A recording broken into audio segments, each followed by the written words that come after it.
अल्हम्दुलिल्लाहि रब्बिल आलमीन वल आक़िबतु लिल मुत्तक़ीन वस्सलातु वस्सलामु अला सय्यिदिल अंबिया वल मुरसलीन व अला आलिहि व अस्हाबिहि व अहले बैतिहि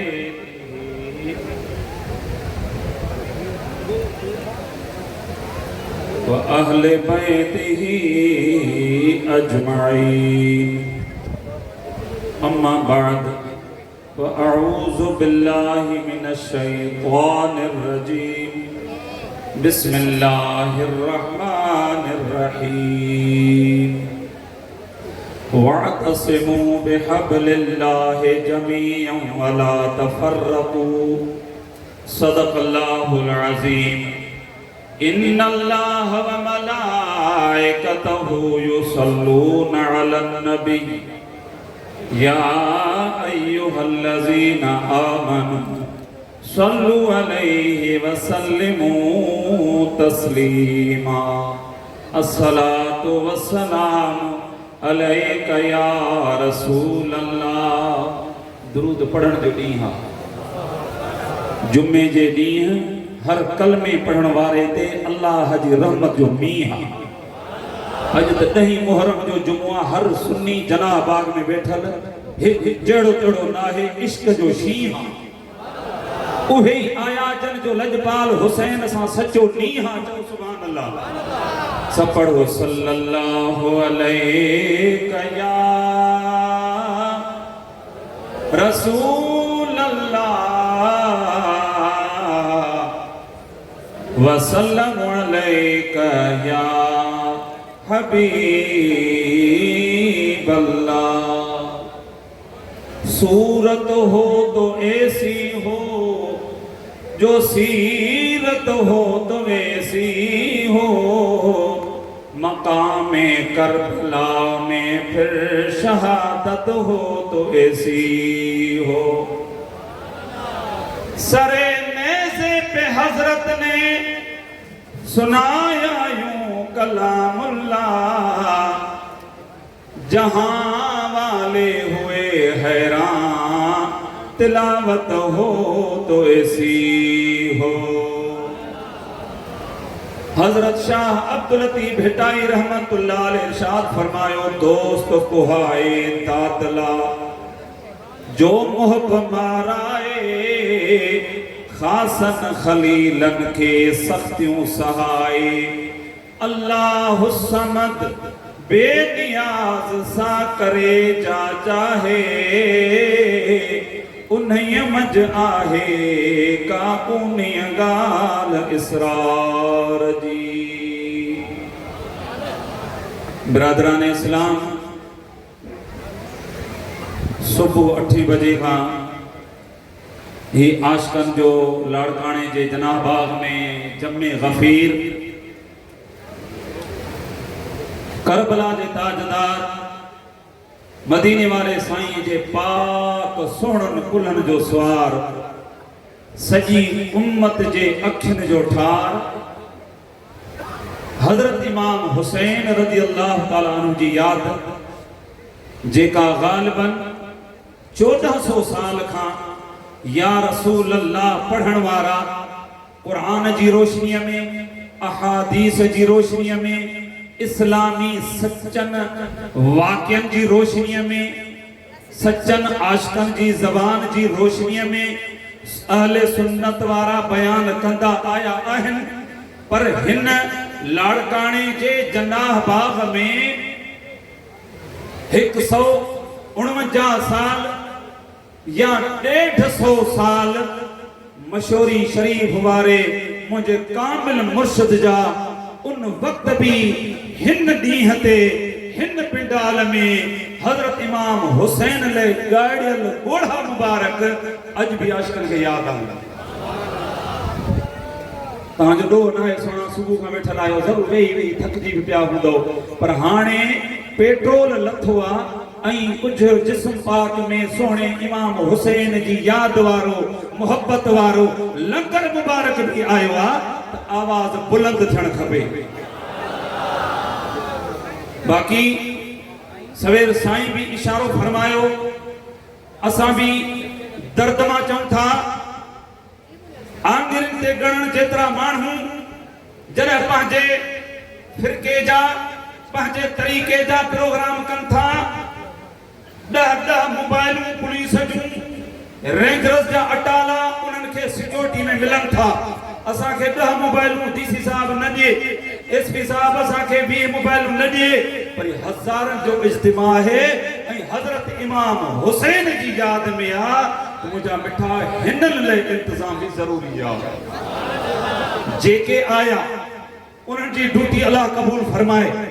कदें सदर पाकिस्तान के इलाके में अचे थो, पुलिस वारा बेचारा ड्यूटी कन था, वजीर आजम अचे थो, उहे पुलिस वारा पंहिंजी ड्यूटी सरंजाम ॾियनि था, पर मुंहिंजा अदा सदर जी ड्यूटी हिकिड़े पासे, वजीर आजम जे अचण जी ड्यूटी पुलिस जी हिकिड़े पासे। अॼु जेका ड्यूटी आहे लजपाल हुसैन जे आशिकनि जी, इन्हे ते वधीक इंतजाम थियण खपंदो आहे, वधीक इन ते जेको आहे सो इंतजाम सुहिणो रखण खपंदो आहे। पर मुंहिंजा अदा असां सुन्नी पुरअमन आहियूं, असां पुरअमन आहियूं, पुरअमन रहंदासीं।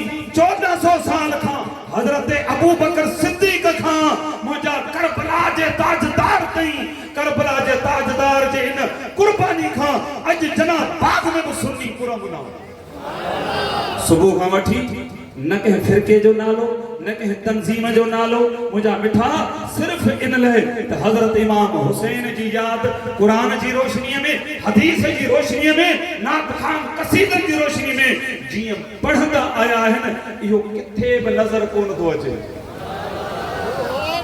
बाक़ी एतिराज़ असां ते माण्हू पुॼाइनि था, साईं हिकिड़ो हमराह मिलियो, चए पियो त जंगे उहद में असहाबी भॼी विया, अफ़सोस जो मक़ाम आहे। चयो अस्तग़फिरुल्लाह, मुंहिंजे अक़ीदे जी ॻाल्हि आहे, मां कंहिं मज़हब ते हिट न कंदुसि। मुर्शिदनि मोहब्बत जो पैगाम ॾिनो आहे, मुर्शिदनि अदब जो पैगाम ॾिनो आहे, पर हे जेको सालाना 150 साला जलसो आहे लाड़काणी जी दिल जनाह बाग में, जेके आशिक ताज पाइण वारा या ॿिनि बुज़ुर्गनि सां निस्बत रखण वारा, अल्लाह वारनि खे मञण वारा, जेके परे खां गर्मीअ में वेठा असां ते हक़ात अक़ीदे जी ॻाल्हि उनखे सम्झायूं।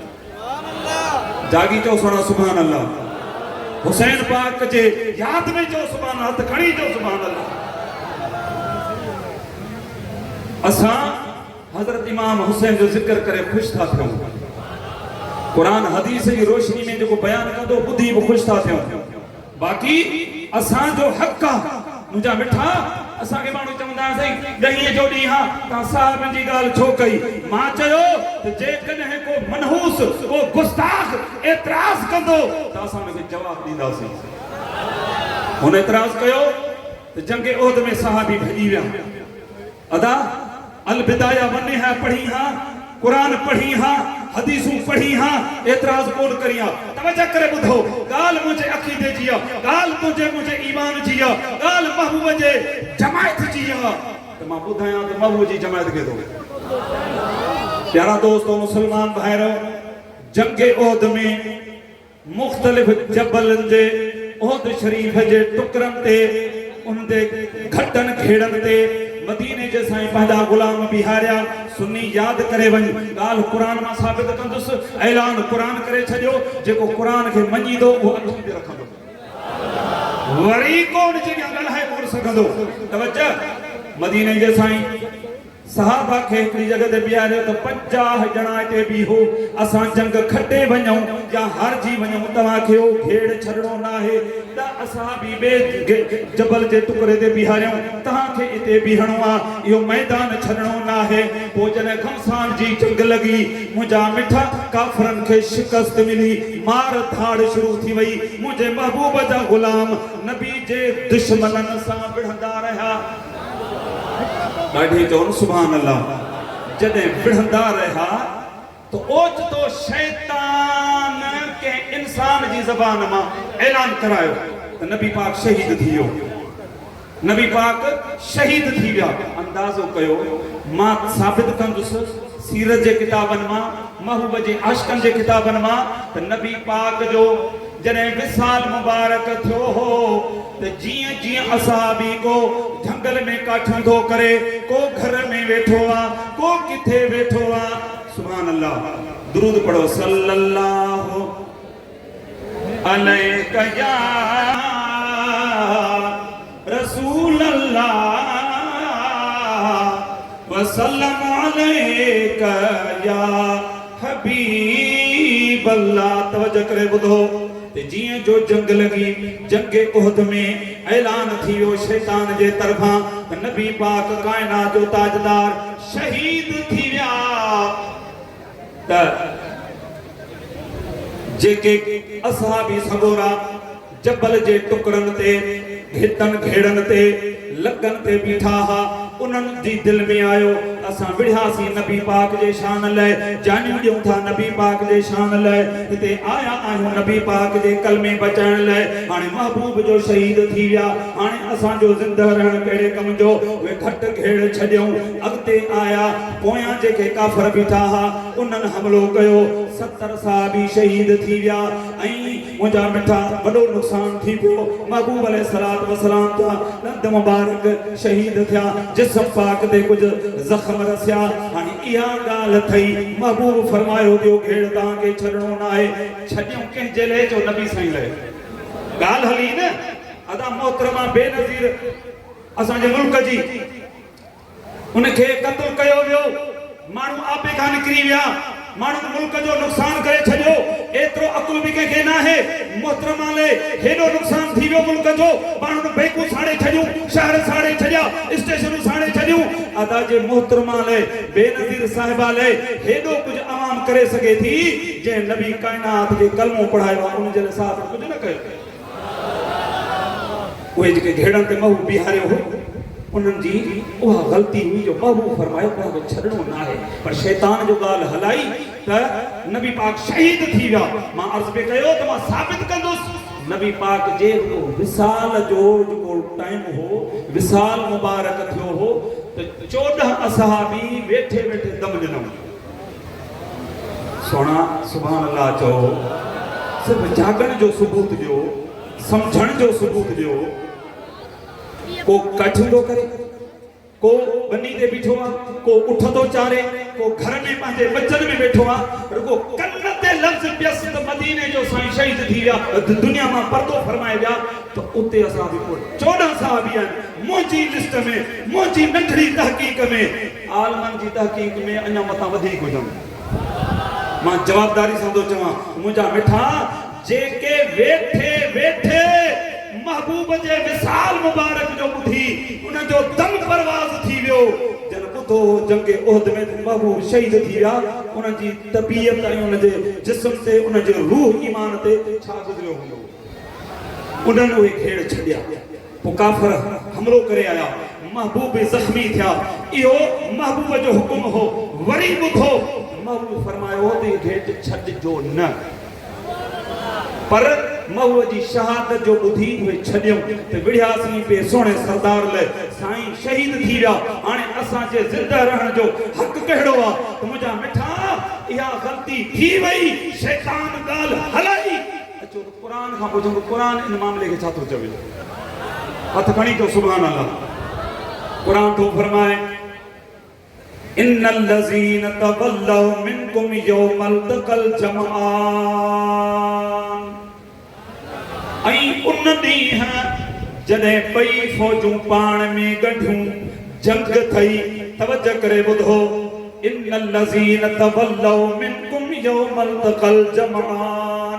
रब जो क़ुरान थो फरमाए जॾहिं उहद वारी जंग में 2 फ़ौजूं, हिकिड़ी हक़ वारी फ़ौज, ॿी नाहक़ वारी फ़ौज, हिकिड़ी महबूब जे ग़ुलामनि जी फ़ौज, ॿी गुस्ताखनि काफ़रनि जी फ़ौज, जॾहिं उन्हनि जो मुक़ाबिलो थियो त रब थो फरमाए त फ़अज़ल्लहुमुश शैतान बिबअद मा कसबू। वो शैतान उन्हनि खे लग़्ज़श ॾियारी, छो त ऐलान महबूब जी शहादत जो, क़त्ल थियण जो शैतान करायो। सुणो ॿुधो, क़ुरान थो फरमाए तो फअज़ल्लहुम शैतान बिबअद मा कसबू, शैतान उन्हनि खे लग़्ज़श ॾियारी कंहिं ॻाल्हि जे करे। वो अल्लाह छा थो चवे, वलक़द अफ़ल्लाहु अन्हुम, अल्लाह उन्हनि खे माफ़ करे छॾियो। वो सहाबी हा जन के नबी जी फरमाए तो कि भेड़ ते बीहो, उन्हनि छॾियो, महबूब जी शहादत जो ॿुधी छॾियो। अल्लाह तो फरमाए त लग़्ज़श हुई, कोताही हुई, पर महबूब जी ग़ुलामी जे करे सहाबा मां तव्हांखे क़यामत ताईं माफ़ करे थो छॾियां। इते ॾाढी चओ हा। अल्लाह तो फरमाए वलक़द अफ़ल्लाहु अन्हुम, अल्लाह उन्हनि खे माफ़ कयो। अल्लाह उन्हनि खे इन्नल्लाह गफूरुन हलीम, बशीदर मेहरबान आहे, मुंहिंजा मिठा। रब क़ुरान ते ऐलान करे छॾियो, हाणे जेको क़ुरान खे मञे थो इहो एतिराज़ करे कंदो ई कोन।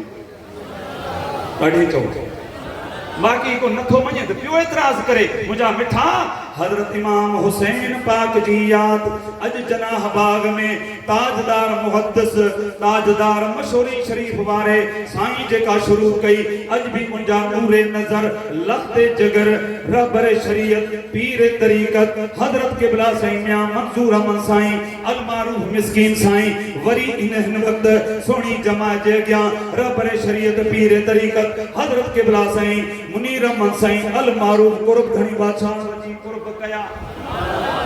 सोना अर्ज करण जो मतलब ही हो, मूं जेका आयत पढ़ी आ, अल्लाह छा थो फरमाए, वअतसिमू बिहब्लिल्लाह, चंबड़ी पो अल्लाह जी रस्सी खे छाखे, अल्लाह जी रस्सी के चंबड़ी पो, वअतसिमू बिहब्लिल्लाह जमीआ, सब गरजी अल्लाह जी रस्सी के चंबड़ो, वला तफर्रकू, फिरका न थियो, टुकड़ा न थियो।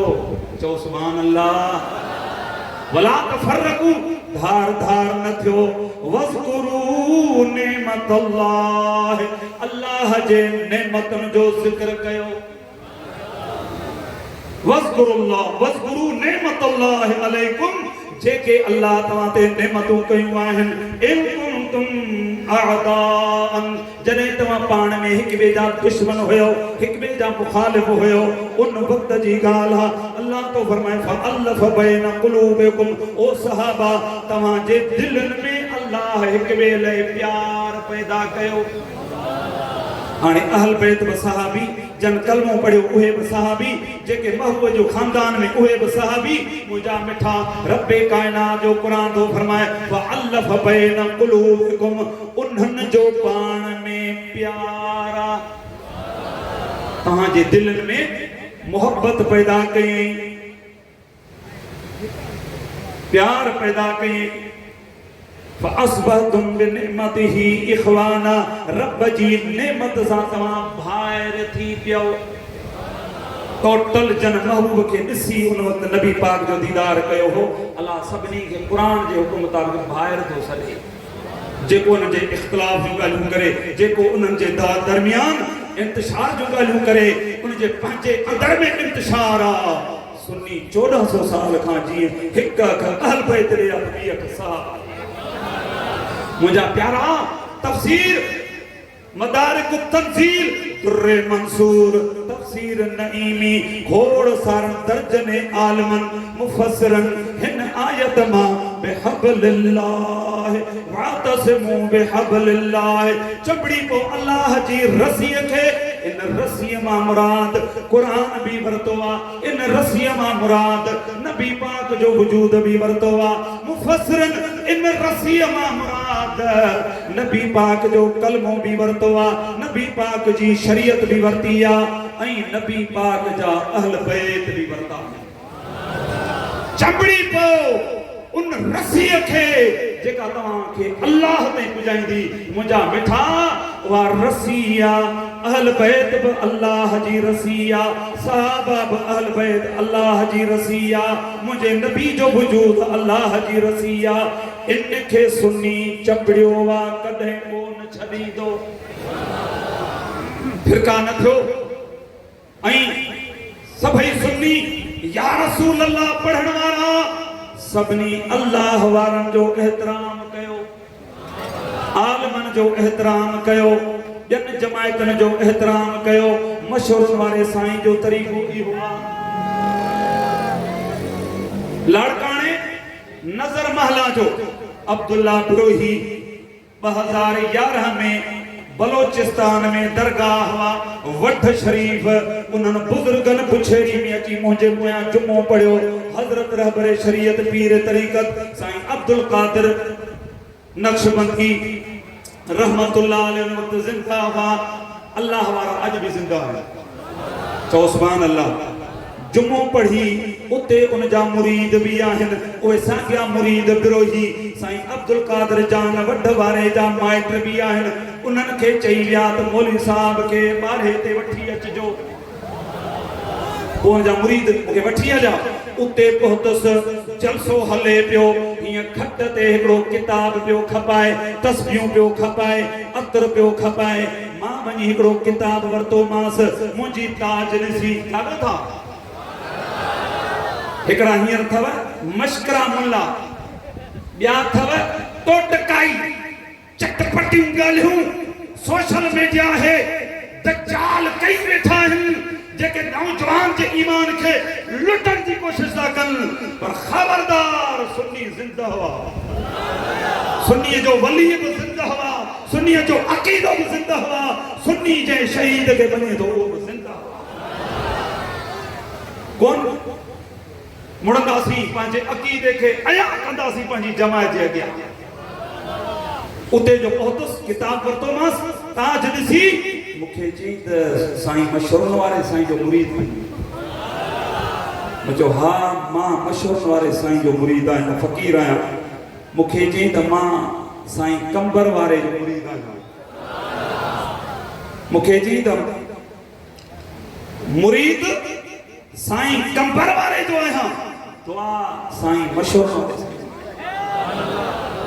मां विच में फ़क़ीरी हो की त हीअं खट पई हुई न मां हितां किताब वठां पियो हे हितां बीठो हो माण्हू ॻाल्हाइनि पिया हीअं फिरियो मूंखे अची भाकुर पाए मिलियो पंहिंजे स्टूल ते विहारी मूंखे चई त हींअर मुंहिंजी उमिरि 50 साल आहे नालो अथसि अब्दुल्ला ज़ात जो बिरोही आहे हाणे जेरो आहे तो अल्लाह जिंदगी ॾियसि बच्चन में खुश रखेसि जे मरी वियो आहे त अल्लाह जो रहमत हुजसि मूंखे चई त 50 साल उमिरि आहे सवा बमण मुंहिंजो वज़न अथई तवजो करे ॿुधो सोना मूंखे चई त मुरीद सोणे कब्र वारे जो आहियां दुआ सोणे मशहूर वारे साईं जी आहियां मूं चयोमांसि फ़क़ीर मूंखे खोले ॿुधा ॻाल्हि सम्झ में न आई हीअं फिरियो पंहिंजे स्टूल ते विहारी मूंखे चई त 8 सालनि जो हुयुसि घणनि सालनि जो 8 सालनि जो हुयुसि डॉक्टरनि लाइलाज कयो सोकड़े जी बीमारी थी वई ईअं हॾनि जी मुठ थी वियुसि पोइ मुंहिंजा अबो मुंहिंजो बाबो मुंहिंजी अम्मा कंहिं ॾस ॾिननि जे डॉक्टरनि लाइ इलाज कयो अथव पंहिंजे बचड़े खे मशहूरनि वारे ताजदार ॾे खणी वञो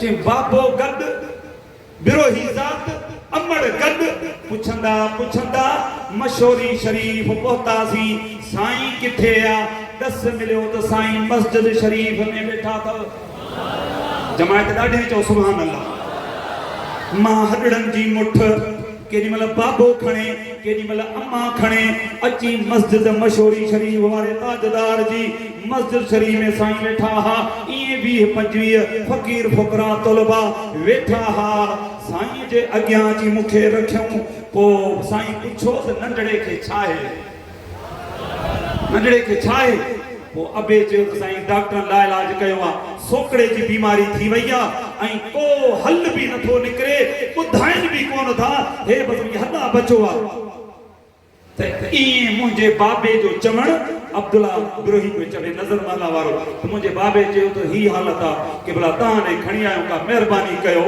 त पाण हथ मुबारक तवजो आहे सुणो ये हथ मुबारक मुझे मथे जिस्म ते रखी पान फरमाए तो भूल न मरो पल्लो उम्र न मरो हाफिज शान करे वियो उथी भी सुभान अल्लाह चो इने जी माना छा है भूल मरो थलो थींदो ए वडे उम्र जो वाह बाबा के आलमन का तस्दीक कराईदा मु बिरोही का तस्दीक कराईया कहां तो सुभान अल्लाह मशहूर वाला साईं सिराकी ज़बान ॻाल्हाइण वाला मुंहिंजा मिठा सिंध में रहण वारा पर अल्लाह जे वलियन खे तय लिसानी भी हूंदी आहे, तय मकानी भी हूंदी आहे, तय ज़मानी भी हूंदी आहे।